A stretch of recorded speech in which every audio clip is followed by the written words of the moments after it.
trongសប្តាហ៍នេះខ្ញុំនិងកូនគិតថាមិនចង់ចេញទៅក្រៅទេដោយសារការចេញទៅក្រៅវាមានការចំណាយច្រើនប៉ុន្តែនិយាយចឹងមិនមែនថាមិនចេញក្រៅទេណាគ្រាន់តែកាត់បន្ថយបន្តិចប៉ុណ្ណោះកាលពីយប់មិញបានបងថ្លៃគាត់ផ្ញើខ្យងធម្មជាតិមកឲ្យញ៉ាំមិនត្រឹមតែប៉ុណ្្នឹងទេគាត់មានតាំងពីទំពាំងតងលពៅនិងរបស់អញ្ចែកបញ្ចប់ផ្សេងទៀតតែខ្ជិលនិយាយកុំឲ្យខ្ញុំថាអួតនិយាយពីថាបានបងថ្លៃម្នាក់នេះគឺមិនចេះខ្វះទេរបស់ញ៉ាំ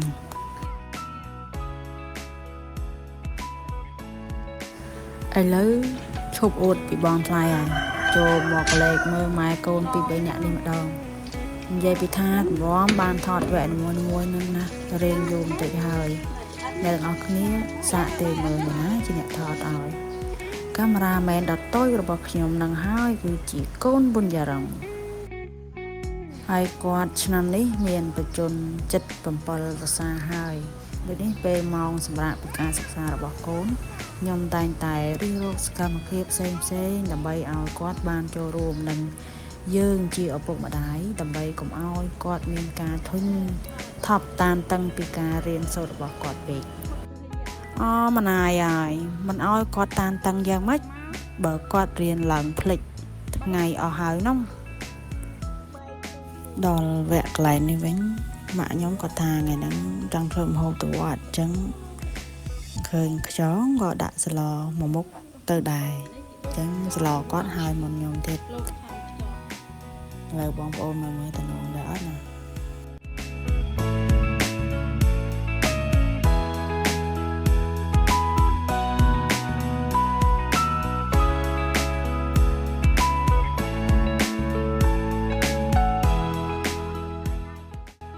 ថ្ងៃនេះខ្ញុំមានខ្យងសម្រាប់មកធ្វើម្ហូប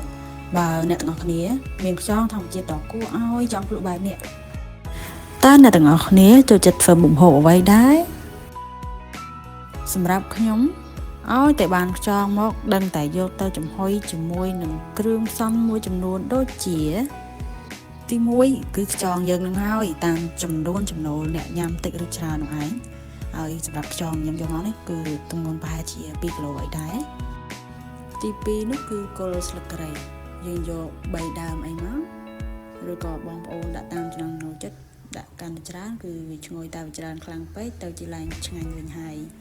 ឃើញមួយឆ្នាំហ្នឹងមានតែគល់ស្លឹកគ្រៃទេទី3គឺស្លឹកក្រូចសើចយើងដាក់6ទៅ7ស្លឹកលៃតាមចំនួនខ្យងដែលយើងមានទី4មើមរំដេងកាត់ជាបន្ទះស្ដើង 4-5 បន្ទះទី5អំបិលយើងដាក់មួយចុងស្លាបព្រាបាយនិងទី7លំដាប់ចុងក្រោយហើយក៏ពិសេសដែរហើយបងប្អូនក៏អាចជ្រើសរើសដោយសម្រាប់ខ្ញុំគឺខ្ញុំជ្រើសរើសយកការដាក់ទឹកដោះគោខាប់ដោយខ្ញុំដាក់មួយចុងស្លាបព្រាបាយហើយបងប្អូនខ្លះគឺគាត់ចំណូលទៅតាមចំណូលចិត្តរបស់គាត់គឺគាត់ដាក់ទឹកដូងអញ្ចឹងយើងដាក់ទឹកដូងក៏បានដែរក្នុងការយកចំហុយខ្យងនេះណា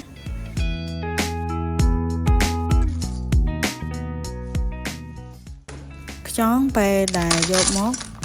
គឺខ្ញុំតែងតែយកមកតាំងក្នុងទឹកហើយដាក់បាយឬក៏ពងមាន់ពងទេឲ្យវាស៊ីមួយយប់ដើម្បីឲ្យខ្យងខ្ជាក់ដីចេញពីមាត់វាឲ្យអស់ងាយស្រួលពេលដែលទទួលទានគឺទទួលបានភាពស្អិតរមួតនៃសាច់ខ្យង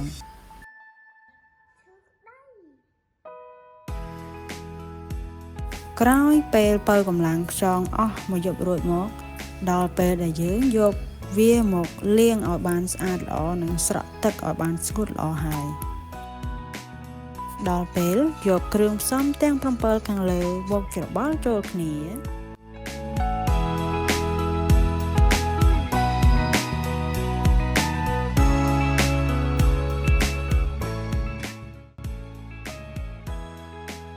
កលេចមកមើលសកម្មភាពម៉ែកូននេះវិញ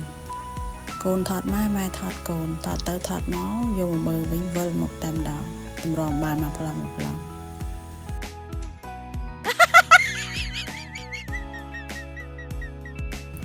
តែ ចិត្តទ្រាំទៅដើម្បីកុំឲ្យកូនយើងធុញចាត់ទុកថាជាការកំសាន្តឲ្យកូនទៅណាបញ្ជាក់ការស្ងោរខ្យងឬក៏ចំហុយខ្យងមិនចាំបាច់ដាក់ទឹកចូលនោះទេព្រោះពេលដែលខ្យងត្រូវកម្ដៅវានឹងចេញទឹកមកដូច្នេះបើមិនដាក់ទឹកចូលវានឹងមិនបាត់បង់រសជាតិដើមនោះទេហើយគ្រឿងផ្សំដែលយើងបានផ្សំនោះវាក៏រលាយចូលគ្នាបានល្អរសជាតិក៏ទៅតាមនៅអ្វីដែលយើងចង់បានហើយបើបងប្អូនដាក់ទឹកចូលសម្រាប់ខ្ញុំពិបាកសំគ្រឿងបន្តិចព្រោះថាមិនសូវចេះធ្វើម្ហូបដែរនោះអញ្ចឹងពេលយើងស្ងោរខ្យងយើងដាក់តែមួយសន្ទុះទេដោយបិទគម្របរហូតដល់ខ្យងហាមាត់នោះបញ្ជាក់ថាវាបានឆ្អិនហើយមិនរងចាំយូរទេអំឡុងពេលស្ងោរខ្យងក៏ឆ្លៀតទៅផ្សំគ្រឿងសម្រាប់ជ្រលក់ខ្យងទៀតនៅក្នុងនោះមានទី1ម្រេចម៉ត់ខ្ញុំដាក់2ស្លាបព្រាកាហ្វេទី2ក្រូចឆ្មាខ្ញុំដាក់1ផ្លែកន្លះទី3ខ្ញុំដាក់ម្ទេសតែ1ផ្លែទេតែអ្នកទាំងអស់គ្នាអាចដាក់តាមចំណូលចិត្តដែលអ្នកចេះញ៉ាំហឹរក្នុងកម្រិតណាបានតែសម្រាប់ខ្ញុំតែ1ផ្លែគឺគ្រប់គ្រាន់ហើយទី4ស្ករសបន្តិចទី5ប៊ីចេងបន្តិចពេលនេះខ្យងចំហុយរបស់យើងបានឆ្អិនហើយគ្រាន់តែឆ្អិនហើយកូនខ្ញុំគេប្រាប់ថាម៉ាក់ខ្យងឈ្ងុយដល់ហើយម៉ាក់កូនព្រាមបាយណាស់ហើយនិយាយពីក្នុងចិត្តម៉ាក់នេះវិញនិយាយពីនោះគ្រាន់តែឮថាកូនឃ្លាន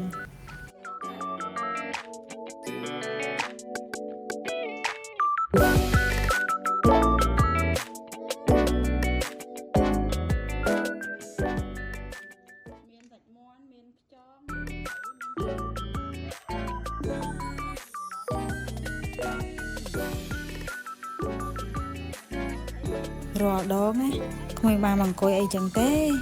ដេញតាមចុកឲ្យញ៉ាំពេញផ្ទះទាំងអស់ហ្នឹងបាយម្ដងរាប់ម៉ោងម្ដងនេះបានរបស់គេចូលចិត្តអង្គុយមិនងើបទេមិនចុកអីក៏ហាមាត់ដែរកុំថាឡើយម្ទេសអើយម៉ាក់យាយធ្វើបាបអូនណា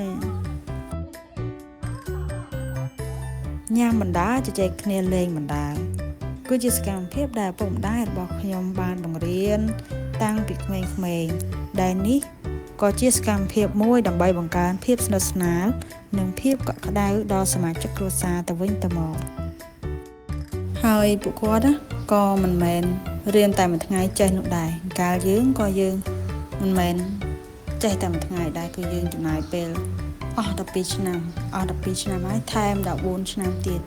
អ្នកខ្លះបន្តដល់4ឆ្នាំថែមទៀតយើងគិតមើលមិនមែនប្រើពេលតិចទេណាក្នុងការវិនិយោគលើវិស័យអប់រំដល់កូនយើងនេះណាចឹងហើយក៏លើកទឹកចិត្តដល់ឪពុកម្ដាយឬក៏អាណាព្យាបាលរបស់ក្មេងៗជាទីស្រឡាញ់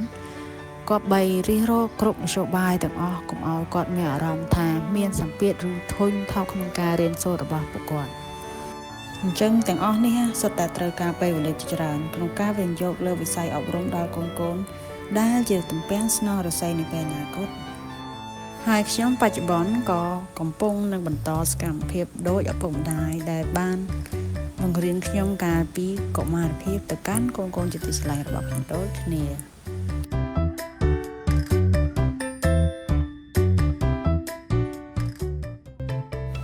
ទង្វើរបស់យើងជាកញ្ចក់ឆ្លុះដល់កូនតើអ្នកទាំងអស់គ្នាបានធ្វើអ្វីខ្លះដើម្បីបណ្ដុះគ្រាប់ពូជថ្មីនេះយើងនឹងជួបគ្នានៅវគ្គបន្ទាប់